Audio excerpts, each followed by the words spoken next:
Hi guys, and welcome to another episode of Kabir Considers. In this video, we're going to react to 10 times athletes ruin their careers off the field.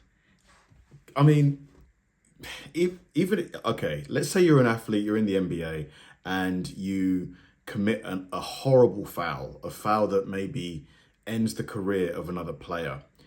Although you'd be massively angry and disappointed in yourself, I guess you could kind of rationalize that as almost being part of the game in a way that, you know, it was an accident. You didn't mean it. Like the injury that LT did to Joe Theismann that ended Joe Theismann's career. You know, although it was a horrible thing, a terrible thing, it was a consequence of a play. So I think it's going to happen from time to time. Whereas to ruin your career off the field, your career that you spent so much time building, practicing, all of the hours, the sacrifice that your parents probably made, and then for you to blow it up, you know, for something you did off the field must be just awful. Would you marry me? What the hell? Oh my God. I know there'll never be another. That is a big diamond, man. Oh my God. How many carats is that? We're gonna hang out forever, Chloe. Welcome to Watch Mojo, and today we're counting down our picks for the top 10 times athletes ruin their careers off the field. Yeah, I remember. Browns assumed that risk. They felt like when they had reached that portion of the first round that he would be worth it. It turned out not to be the case. For this list, we'll be looking at the most notable cases where sports people got embroiled in controversy in their daily lives, not while competing, damaging their reputations or legacies in the process. We won't be including people who used performance-enhancing substances, as that's technically on the pitch. Which athletes' off-field antics shocked you the most? Let us know below. Number 10, Ryan Lochte. Swimmer. Yeah, I remember. What did he do? While Michael Phelps was getting all the attention for his dominance, Ryan Lochte was right behind him, carving out his own legacy. But then the 2016 Summer Olympics happened in Rio de Janeiro, Brazil. Lochte, along with 3 other members of the USA swimming team, announced they had been robbed. Police say the swimmers kicked down the door, then vandalized the bathroom inside. Then those 4 swimmers continue down here back towards their taxi, and at this point, they allegedly ripped a poster off the wall before being confronted by those security guards. However, inconsistencies in Lochte's story soon emerged. In the end, it turned out he had lied. They'd actually gotten drunk and vandalized the bathroom at a gas station. The first version of the story you told, Ryan, was much more about the mean streets of Rio. Yeah. And the version we're hearing now is much more about a negotiated settlement to cover up some dumb behavior. And that's why I'm taking full responsibility for it. Afterward, they were confronted to pay Yeah, you're taking responsibility now because you have no other option. for the destruction. Lochte was barred from competing for 10 months, and he was dropped by sponsors, while the other athletes received a 4-month suspension. This incident, plus a doping scandal in 2018, resulted in Lochte struggling to return to his former glory.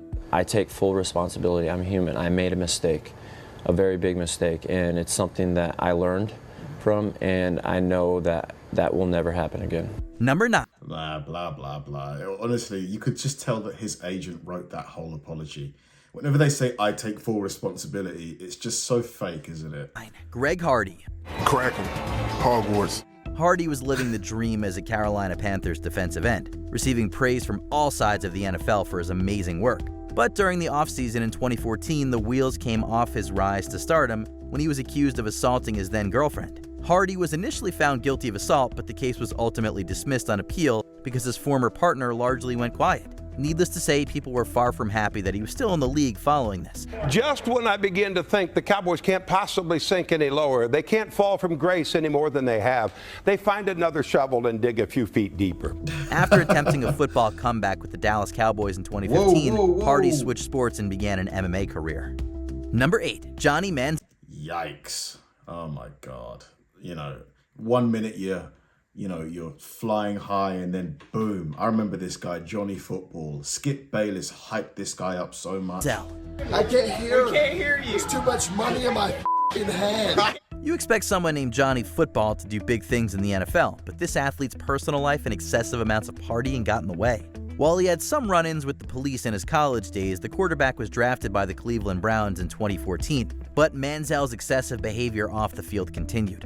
In 2015, he was pulled over for a fight in the car with his partner. While he had been drinking, the officers believed he was under the legal limit and nothing came of the incident. But subsequent dishonest behavior, combined with a domestic violence charge, led to Cleveland cutting him in 2016. Overshadowing Manziel's brief pro career, his actions off the field. He spent 10 weeks in a drug and alcohol treatment facility after his rookie season. Though the case was dropped in 2017 after Manziel agreed to counseling, Manziel hasn't played in an NFL game since.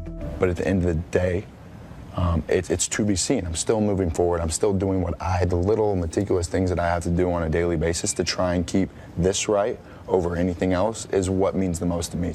Number 7. What an idiot. I mean, dude, like, you had such a great opportunity. All you had to do is focus on the football, focus on the sport. What a waste. I mean, this is it. Not everybody's going to have the mentality of someone like Tom Brady. And Aaron Hernandez. When this day began, Aaron Hernandez was a New England Patriots tight end. Tonight, he is the defendant in a murder case. Being an All-American when he was in Florida, people had high expectations for Hernandez when he signed with the New England Patriots. And he was on course to be one of the best tight ends around, despite being caught in various unlawful situations over the years. But then in 2013, Hernandez was taken into custody for ending Odom Lloyd's life, resulting in the Patriots cutting ties with him. Friends say the two men would often hang out, sometimes even talk football. But prosecutors say something went wrong, shifting their bond from cordial to fatal. In 2015, he received a life sentence without parole. Then in 2017, Hernandez stood trial for the 2012 deaths of Daniel De Abreu and Safiro Furtado, though he was deemed innocent. However, he passed away in jail just a few days later, having taken his own life. A sad and surprising twist in a once promising young life that went horribly awry. Number 6, Lamar. Wow, man, that went south so quick. Gosh. I think maybe there was always something in there mentally with him. Odom. Quick down the other end. Oh, and a block from Odom. Banks it off the backboard. Described as a team player with a great attitude, Odom was part of the dominant LA Lakers for part of the 2000s, and became even more well-known after his marriage to Khloe Kardashian. From this day forward, you are husband and wife.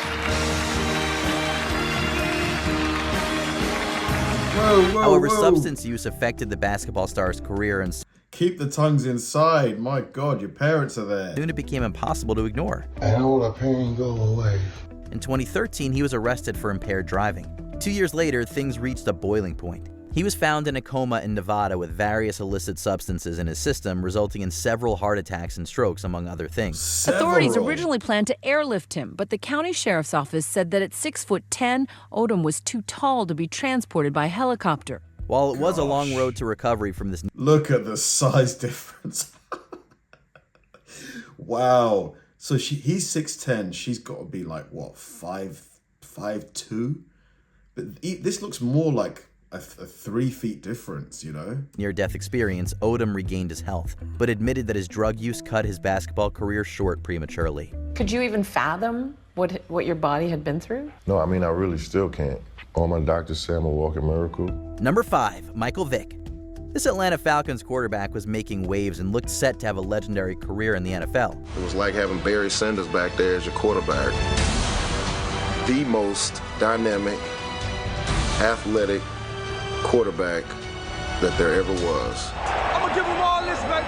I'm gonna give him all that. That changed drastically in 2007 when a disturbing story emerged. One of his properties in Virginia was found to have hosted dogfighting. He and some others had been leading this ring and engaging in animal mistreatment since back in 2001. The collective picture was a very bad one. There were tremendous concerns on my part about the severity of the crime, the effect on the animals, as well as the attitude of the individuals involved in this operation. One NFL suspension and a guilty plea later, he began serving jail time. First, I want to apologize for all the things that I've done and that I've allowed to happen. So I will redeem myself. I have to. Thank you. Upon release, he began playing for the Philadelphia Eagles in 2009. But his reputation never really recovered from the horrific scandal. Number 4, Ray Rice. Dogfighting. Like, what's the appeal? Like, what is the appeal of it? But then again, I suppose some people would say, what's the appeal of soccer, of football? But still, like, it's horrible. Dogfight. I mean, I don't get it. After signing a hefty 5-year contract and winning the Super Bowl with the Baltimore Ravens, life was pretty good for this running back. Well, at least that's what it looked like on the surface. In 2014, he and his partner Janae Palmer were visiting New Jersey's Revel Casino. The two got into an intense dispute which culminated in him assaulting her, much of which was caught on tape. Her pain is my pain is her pain. But one thing that I wanted to do today was, apologize to my wife, who I've known since high school. But since the athlete took part in a pretrial intervention program, the case was ultimately thrown out. Rice had been penalized already. He was charged with assault back when it happened, but avoided jail time by striking a deal. And the NFL initially suspended him for 2 games. When he was later suspended indefinitely and released by his team, the NFL star sued the Ravens for back pay. By early afternoon, the Ravens had terminated Rice's contract. The NFL suspending him indefinitely. The question for many tonight, what took so long? The case was settled out of court in 2015, and Rice hasn't played in pro football since. I went fully forward with it. I never complained or I never did anything like that. I took full responsibility for everything that I did. Number 3, Tanya Harding. I think, honestly, such a violent sport like football, there's probably crossover between, people's appetite for violence and those that make it to the NFL. I'm not saying that every single person in the NFL is a violent person, but there's probably a higher proportion of violent people that play in the NFL versus the general population. Like, would you agree with that? She was the first American woman to nail a triple axel in a professional ice skating competition. Good girl! Oh, isn't that great? Yet Harding's career took an infamous nosedive in 1994. Nancy Kerrigan, a competitor of hers, was violently struck on the knees and left injured. Why? It was subsequently revealed that Harding's ex, Jeff Gillooly, and her bodyguard, Sean Eckert, had planned the affair, getting 2 men to carry out their plan. Still, Harding, who maintained her innocence, was controversially added to the USA team for the 1994 Winter Olympics, alongside Kerrigan. Later on, Harding admitted to obstructing justice. In addition to receiving probation time and a substantial fine, she was permanently barred from practicing her sport competitively by the U.S. Figure Skating Association. I mean, she's moved on. I've moved on. It's part of history that will always be with us. But I'm also noted as the one and only American woman that did the first triple axel. Number 2, Oscar. Oh, so she deliberately injured her competitor, or one of her competitors, or she was part of it. That is such a scumbag thing to do. Pistorius. There was a time when Pistorius was among the most famous Paralympic sprinters around. A disabled person running with able-bodied athletes on the biggest stage in the world. Incredible. Oscar is really big in global terms. Superstar Oscar Pistorius! All that changed after he attacked who he thought was a criminal in his house. The victim was actually his partner, Reva Stankamp. He's effectively admitting he shot an innocent person. That puts you in a tough spot legally.